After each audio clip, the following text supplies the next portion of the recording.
Hey, how's it going, guys? Hope you had a great day, or you are going to have a great day. This is the second part of my rebuild series, so this is the second week of my training in June, when I'm able to go to the gym. This is going to be, I think, 4 to 6 part series, nothing more, just to make you see what I'm doing and, again, what I'm not doing to get back in the gym more or less safely. So, in the first second, I want to say that I'm really happy for all the support and all the nice comments that I'm getting for the beginning of the series. I really appreciate it, guys. I try to be, as you said, no-nonsense approach to explain everything I'm doing, the why and the how, and also why it isn't that difficult. It is simple but not easy, as is everything in weightlifting, bodybuilding, weight training, etc., etc. So I really appreciate the support. Thank you so much. I'm going to keep going. I'm going to keep improving into editing and, video presence and everything. I maybe have a better setup because I'm just in the back alley right now. I don't have anything, any place to film with a good luminosity, with good lighting, with a good audio. I'm forced to be outside for it, but there is the circulation, the traffic, noises, the birds and everything. So yeah, I'm really sorry about that. The moment I can do otherwise and I can do better, I will, trust me. Okay, now back for the training. So what I'm going to explain is the setup and everything I did. So right now I'm more or less running some kind of push-pull, double push-pull template. This is pulling day. You're going to do the traps, the rhomboids, the lats, the teres major, biceps, brachialis, maybe forearms too, rear delt, and you're also going to do for lower body side the lumbar erector, erector in the entirety, glutes, hamstring, and the calves. I'm not doing the calves because I'm running a nucleus overload cycle right now for them, but if you're doing the calves, normally it's on the pulling day. Now, for the pushing day, for push muscle, you're going to do chest, anterior and lateral delt, triceps, and quadriceps on these days. And if you're isolating the core muscle, you're doing your presses in your squat on push day, you're doing your pull-up, rows, and deadlift on pull day. So I begin my week always with a pull day. Why? Because all the muscles that are really important in terms of injury prevention, pre-ab, rehab, posture, shoulder heels, back heels, everything are pull muscle actually. Even for the knee, actually, your hamstring is really key for your knee heels. There is of course VMO of the quadriceps and the calves, but the hamstring is key too. So I'll always begin with the pull muscles. The first exercise I do are always, right now for the rebuild, RDL or Romanian deadlift. Right now I'm doing Snatch grip, Romanian deadlift. I really like this exercise because this is just like a shotgun blast on your whole posterior chain. You're going to do the traps, you're going to do the erectors from top to bottom, you're going to do the lats, the teres major, your rhomboid, everything's going to be needed to be stabilized around the scapulae and your arms too, since the snatch grip is really stretch involved into the lift. And doing an exercise as hard as the RDL for muscle is really key, since you're going to do constant tension. This isn't like a deadlift, a conventional deadlift, which is there is a pause from top to bottom, a reset. There is constant tension. You have to drive up from the bottom with your hamstring and your glutes, which is again a great exercise for these muscles, since there are always a tension on them. Even without bands, and with bands or chain, it's even better. So yeah. You can go as heavy as normal deadlift and pulls, block pull, rack pull, but it is a really nice exercise. If you are getting strong on RDL, I can guarantee your entire backside is going to be modified and improved by them.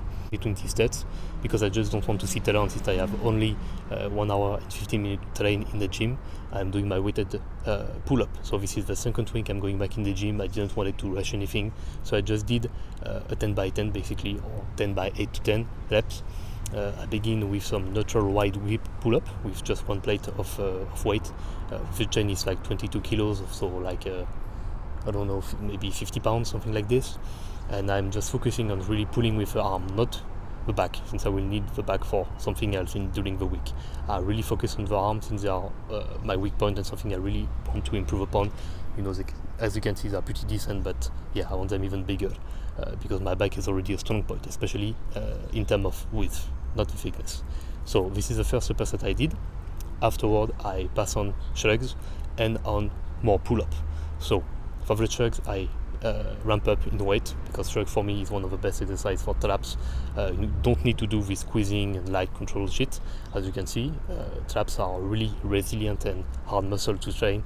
The guys that have really big traps are either genetically blessed, it's thanks to mom and dad, or they are used to ton of work, or like a lifelong of physical work. So whatever, if it's construction job or if it is a, I don't know, lumberjack or something, the traps is something that is really, really resilient. So when you're training them in a gym, you want them to do, you want to hit them hard and with a lot of stretch, not a lot of squeezing and anything like this. So for shrugs, really hard, really heavy.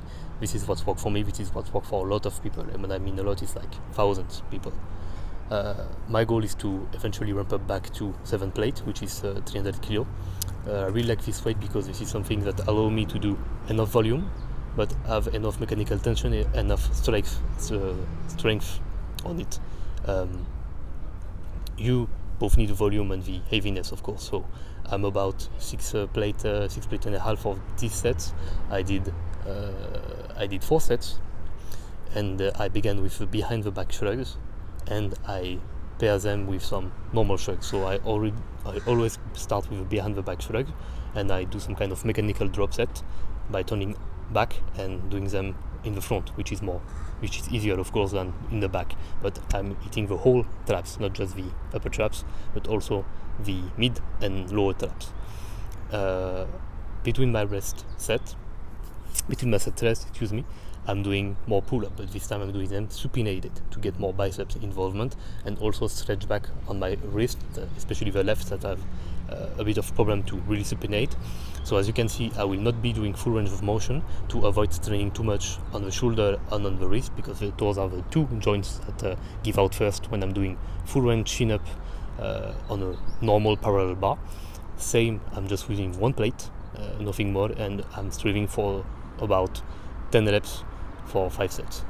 So here you go. And at the last set of shrugs, I did a quadruple drop set, so dropping 1 plate each side and keep on going with normal shrugs. Afterward, I went on to this Smith machine to be sure to hit my legs, because on the pull day, what I really want to emphasize are my glutes. So as you can see, I'm doing reverse lunges. I'm way more comfortable than the first part last week, and again, I'm just focusing on squeezing and putting the tension on the glutes and really make sure that I'm feeling them from top to bottom. This is why the movement isn't a full range of motion.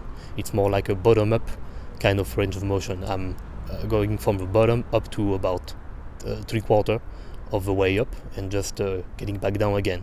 This is more or less constant tension, and this is great for injury prevention.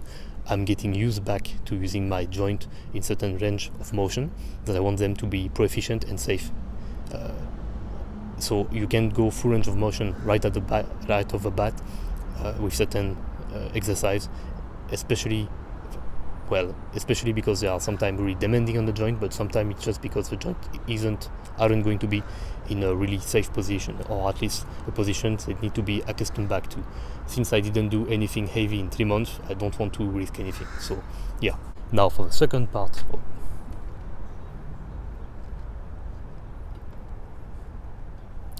Now for the second part of my week, I'm doing this time push muscle, which is the next day of a pull workout. I essentially wanted to do some Smith machine or free barbell press or something like this, but all the benches were taken, so I had to take a machine press, which is actually a nice surprise, because I didn't knew it was that good in terms of feeling and contraction and squeeze and everything. So I began with this. I tried to make as heavy as possible and be as pro-efficient as possible for my anterior and lateral delt, but also the upper chest. This is why you see me arch a bit the upper back, not the lumbar region, the upper back. So I did 4 sets, and between all these sets, because I didn't have time, and also because I really want to focus them, I did a bit of real delt. doing real delt between all my rowing and pull-up work is going to be fatiguing me, especially on the external rotator muscles, but it isn't going to be enough for my real delt to be trashed. So what I prefer is actually using the rear delt superset with my presses as some kind of a prehab exercise, since I'm warming up the whole upper back region and also the external rotator and rear delt, which is an added stabilization and safety, some kind of cushion, you know, when you're all pumped up back there for my presses, rather than doing just, you know, waiting and sitting around doing my presses. So yeah, after that the Smith machine was actually free, so I immediately went on and I did BTN press. So why not another front press? It's because I already did some kind of a front press on the machine, even if it was really wide and the elbows out, it was more or less a front press for me than anything else. So BTN press, I really like BTN press both as a shoulder mobility and stability exercise and also as a test for your shoulder health. Actually, I have really mobile shoulder, as you can see. I can really go back there, and this is my tighter for shoulder. This is even more, so doing BTN press for me isn't a problem. So each time I do BTN press, I feel a lot of stretch going on in my traps, my delt, my biceps, my chest, and all the inner muscle in the rotator cuff region. So the small pectoral, the how do you say it in English? I think it's subscapular, something like this. But yeah, every muscle actually here is being stretched. And one of the great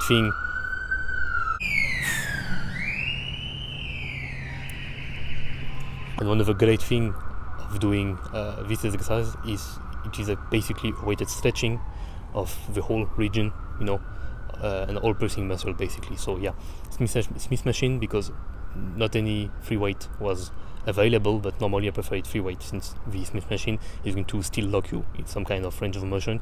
You might not be the most safest and comfortable with it, but yeah, I did more or less full range of motion for me.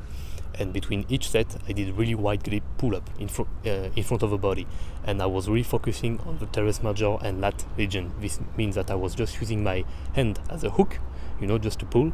This means there was no movement like this, there was no elbow flexion. I was just focusing on doing this with my elbow, with both arms, of course. This is the best exercise in my opinion for the width of your back and your teres major. No point arguing. The tension, the squeeze, and the ability to stretch it is unparalleled if you get right into this tiny spot of position, which is of course a bit different for each and every one. So you do them weighted, heavy, or you do them light on the pull down, or assisted with band, or you know, the machine to assist pull up, or with your own body weight for the sets and sets and sets. You're just going to pump up the region really nice and really feel the external side, the lateral side of your back, and this is a great exercise for this. So yeah, for the purpose of the BTN press on this superset, it was to really keep prehabbing and squeezing and pumping the muscle that were behind the body, and to really get the weighted stretch here, but also here under the scapulae. So yeah, afterward I was really, in my opinion, pumped up and warmed up and everything around the shoulder region. So I went on doing dips. I don't like to do dips right at the beginning at the workout, because I think it is an exercise that really need more warm up than the usual exercise. Same for bench press, even if for bench press it's a bit easier to warm up in my opinion. So dips as a third or second exercise for me always. I went on to do again the most heavy weight I was able to do with quality reps, and I went on to do 2 sets with the 3 plate, which was okay, but I only managed to do 3 and 4 reps. Afterward I was trashed, so I had to go back down to 50 kilo or so, a bit more, and just pump as much as possible, which was about 5 to 6 reps for 3 other sets, and for every set I did, between each set I was doing concentration curl. So as I said in my previous video about full body, and which is a full body arm focus, you can see it here, I will put a link. I really like the concentration curl, because this really allows me to put all the tension and the effort right into the muscle belly. There is no tension in the tendon. I don't feel it. I don't feel something in my shoulder. I don't think like I'm not using any other muscle, from the forearm or the chest or the shoulder or whatever. I'm just purely isolating the biceps. And this is, like I said, some kind of poor man pressure curl, effective to really target only the biceps. So this is why you're not going to use a heavy weight, or at least not as heavy as you're supposed to be doing on normal dumbbell curl, for example. So yeah, this was about it.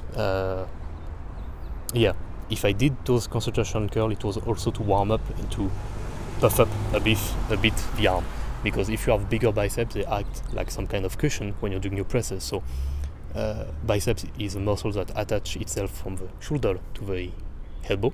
So doing bicep work between your presses, much like doing pull-up between your presses, is going to warm up all these areas that are going to more or less assist in at least prehabbing your joints, and at most going to maybe help you squeeze out maybe 1 or 2 more reps in total, not on each set, because you're going to have more cushion there, you're going to have more mass. So when you're pressing there, you're going to have more mass to rebound like this. This is actually why you're losing a lot of strength on presses and squat when you're leaning out, doing a fat loss phase. It's because all the water and the fat that you have around the joint of the elbow and the knee, you are actually losing it, plus deflating a bit the muscle, because biceps and hamstring are really sensitive to the weight gain and of course weight loss.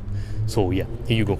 I finished it up with some dumbbell rolling extension on a flat bench, and I did that while pairing them with some wrist flexion exercise with dumbbell and again fat grip.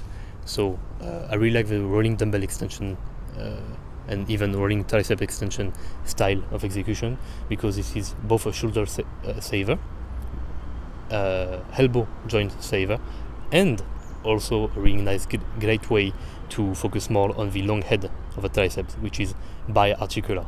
It goes both on your elbow, on your shoulder and your elbow, which is not the case of your lateral head and medial head. They lie right into the middle of the humerus bone, much like the brachialis, for example, which doesn't go up into the shoulder, which isn't the case of a biceps. So yeah, you are not putting as much strain on the shoulder than on a bench press, for example, cross-grip bench or dips.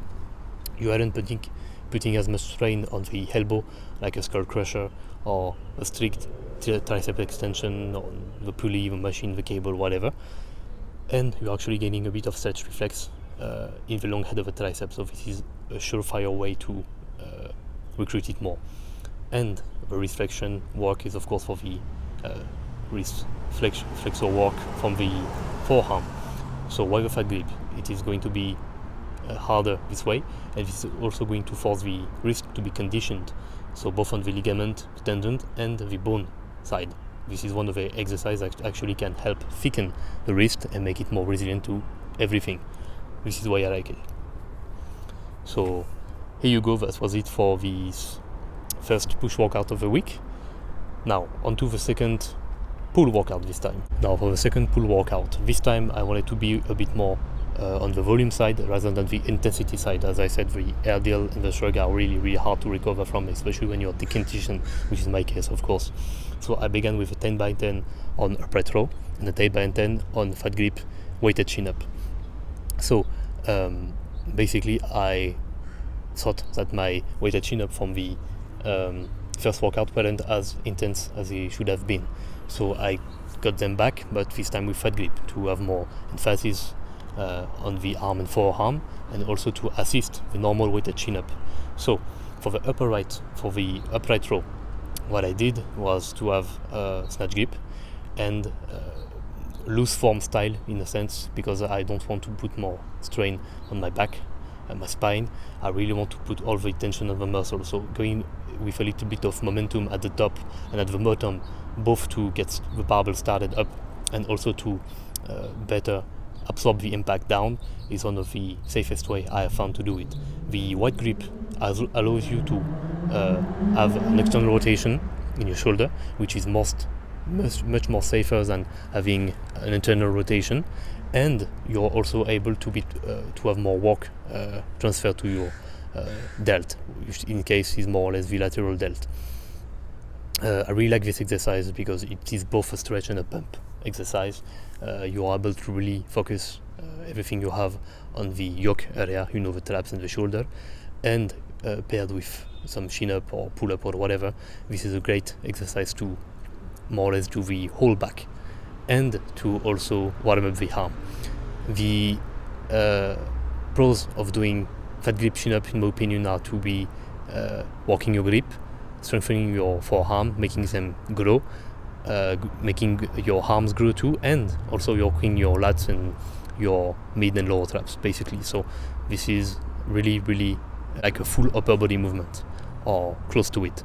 Afterward, I did some machine row with a really wide grip and elbows out. This is a great exercise for the whole upper body, upper back region, traps, rhomboid, and to stretch also the rear delt. So as you can see, I'm not doing a lot of reps, I'm not going to do a lot of volume, but each time I'm pausing at the bottom to really stretch. I'm not reciting, it's not resting my muscle, actually keeping them on the tension, and they are actually being pulled, being stretched. And when I'm squeezing, I try to squeeze and pause at the top to really force a contraction back there.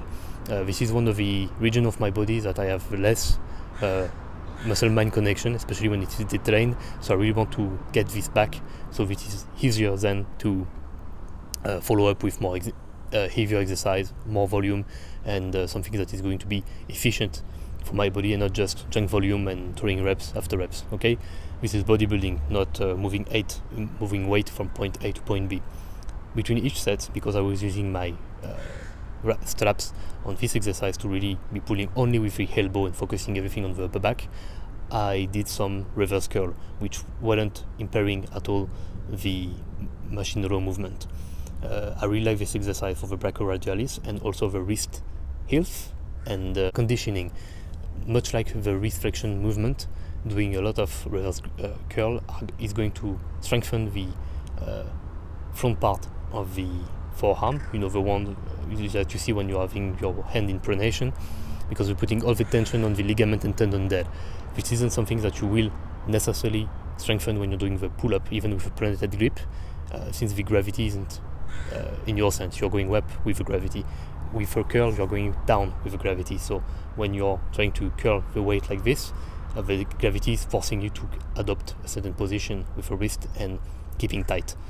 This is something that a lot of people struggle because they are not conditioned to have this position. So yeah, in order to have big arm and big forearm, I think this is one of the key exercises, along with hammer curl that I'm doing, as you can see right there, with fat grip this time. This is ultra hard. I never did, I think, a curl that is more difficult than this.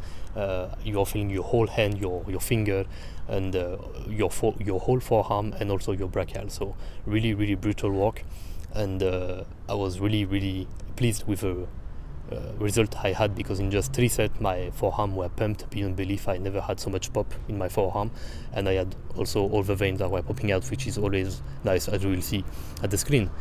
Between each set, I didn't know what to do, so I did more shoulder, so lateral delt, simple, easy, lightweight, just focusing on the lateral delt and not recruiting too much the traps, and also keeping my shoulder health on point. To finish up, because I was really fast on this workout, I did some Bulgarian split squat in the Smith machine, paired with some cable elbows out row. So for the Bulgarian split squat, as you can see, I'm using a bench to have my off leg balance more and have a bit more support. The purpose of this exercise is again to focus more on the glute and hamstring rather than the quad. This is an all-out exercise in my opinion, because you can do everything, whatever you want. If you want to do quads, you can. If you want to do hamstring, you can. If you want to do glutes, you can. If you want to do a shotgun blast shot off everything, you can. If you want to do performance or just volume or just focusing on the stretch or constant tension, you can. This is, I think, one of the best exercises you can do for legs. And I'm doing it in the Smith machine because I don't want to lose energy or focus by focusing too much on the stabilization and the lateral forces you have when you're doing it with a dumbbell, or with both dumbbell in the hand or a barbell back on your back. This is why I'm doing it in Smith machine. This is why I'm not concerned with anything but the performance and the moving up and down with the correct muscle I want to engage in the movement. So yeah.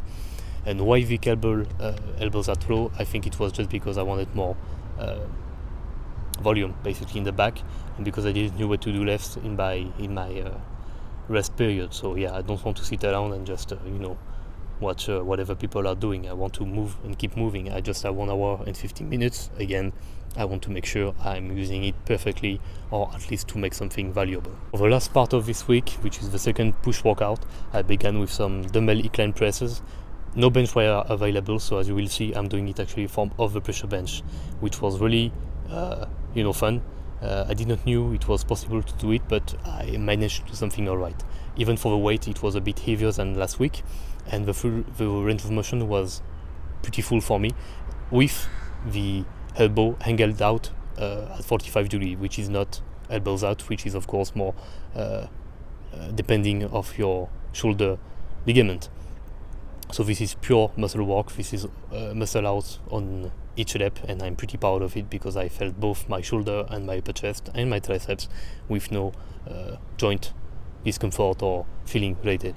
Between each set I was doing pull down because I think I did enough pull up this week, and all the stations were occupied anyway. So I began with some sternum chin up with my hand in supination. I prefer supination because it is way easier to drive your elbow back and thus to squeeze the back muscle better. So that's the only reason. If you want to do them with a neutral grip or pronated grip, be my guess. I even like to cycle between these three variations. So yeah. Afterward, I move on to barbell incline bench press. This is an exercise that I rarely done in my lifting career. My max was 2 plates for 3 reps, and it was a while back, like 3 years ago. So I was like, okay, let's try 85 or 90 kilos, something like this, and this is actually the weight I more or less stopped off. But then I thought it was a bit easy for 6 reps, so I said, you know what, let's try 4 to 5 reps just to see. And I went on to do, I think it's 94 kilo, but I felt something in my left shoulder, so this isn't something that is good to feel. It was an area that I have had already some discomfort in the past, so I immediately stopped and got back down in weight, which was actually a mistake. As you will see at the screen, I'm showing you the set that isn't pretty to look at, and you can see why I actually had to cheat the 4th rep, not because I was done and not much energy, but because I was feeling something in my shoulder, so I tried to protect it basically.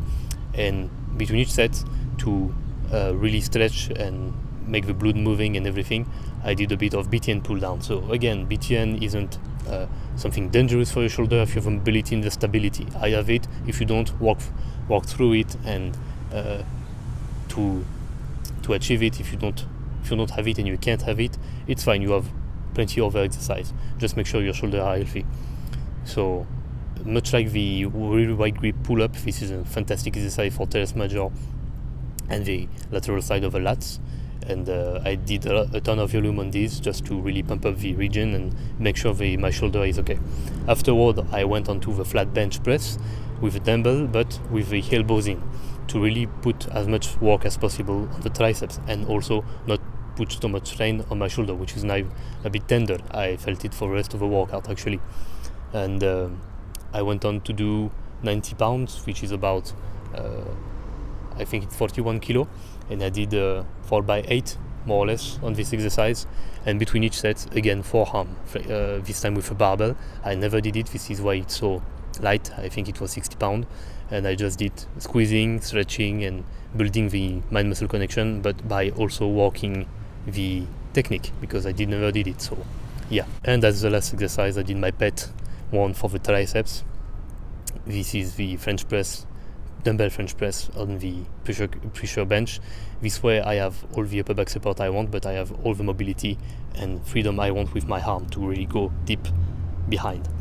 I did 4 sets, and each set was supersetted with some incline dumbbell curl. So this way I am stretching everything I want around the shoulder region, which is already warmed up. This way I have way less risk for injury since everything is warmed up and I'm stretching right at the end. This also allows me to stretch on pumped muscle, which is more effective than cold muscle, of course, and safer. And I get to do my 2 pet exercise that I like for my arms, which, as I said, is something that I really want to improve upon. And yeah, that was about it. I made sure to keep my shoulder in security, in healthy range of motion for both exercise. I felt it for a few days afterward, but it was okay. To finish up, I did my cable curl fries for the external rotators and my lateral delt, of course a bit varial delt too. This is an exercise that I really like. I'm not doing it enough, I think, right now, but this is going to change really shortly. And I don't have anything much to say about it, just, focusing on moving the weight with your delt, driving up with your elbow a bit back too, and focusing on constant tension and muscle-mind connection, basically. So yeah, this is it for this second part of the Rebuild series. This was my second week. I think you have learned a bit of everything and had tips and tricks for nearly every muscle group. As I said, be sure if you are also getting back in the gym to really warm up and stretch each time before and after workout, especially on the hips and the shoulder. Those are going to be the troublesome region for nearly everybody. Okay, make sure to not go ham when you're going in the gym. Make sure to do only manageable weight and make sure to have proper technique. The things you are supposed to focus upon is good technique, good range of motion, or at least practical range of motion, and then upping the weight in that order, not the reverse, not something before the other, in that order. Okay, I will leave you here. Thank you so much for watching. Leave a comment down below, share your thoughts, please subscribe, share this video if you think it can help someone, your friends or your family member or whatever, and I'll see you soon for the third part. Bye.